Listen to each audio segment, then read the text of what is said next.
Next, we had a subcommittee report. This is echoing what Bill just discussed from the Joint Historic Commission. Craig Deutsch, who's also a member of the Planning Commission, discussed the Historic Commission's ongoing concerns with demolition by neglect.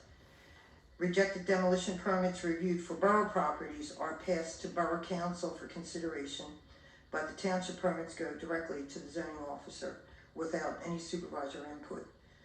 The Historic Commission would like to explore a method of enforcement for property maintenance rather than further deterioration of historic properties, not all of which are in our historic district. And that was all we had. Any questions? Any questions for Peggy?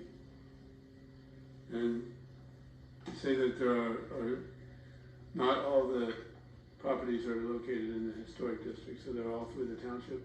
Yeah, there are homes.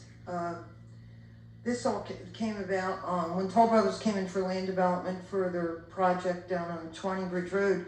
There was a house back there, a Jacob Twining house built in 1865.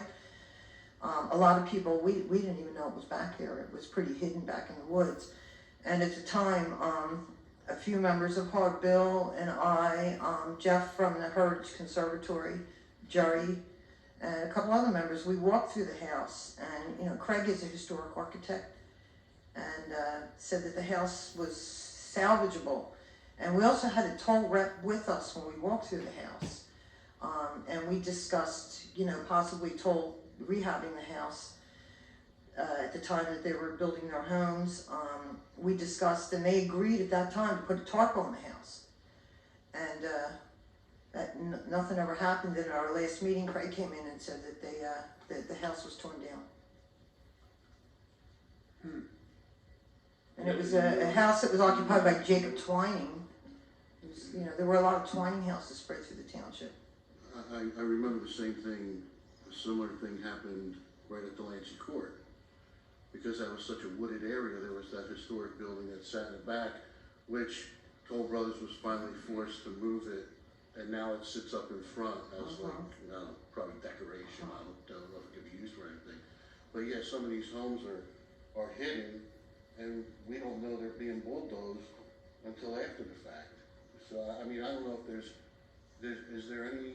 does HARB or any of the historic society go out to these places before they're developed and to see if there's something sitting back in the woods? I don't know the answer to that actually, but this one particular one back on Twining Bridge, we did. And Toll was agreeable to tarp. The first step was to tarp it, to protect it from any further damage.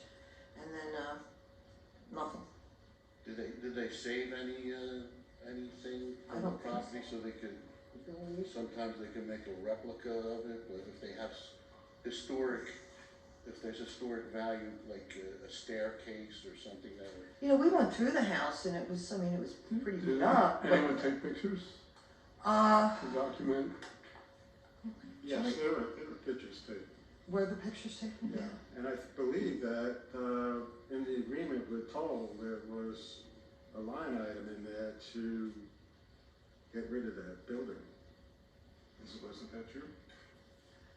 They agreed to, as far as I know, I don't remember all the details, but they agreed to put a tarp on the building, and then we would further discuss Toll Brothers rehabbing the house. And then it just kind of, you know, went away after that. I don't know how long ago they demolished it, but it's gone. Well, it didn't just go away.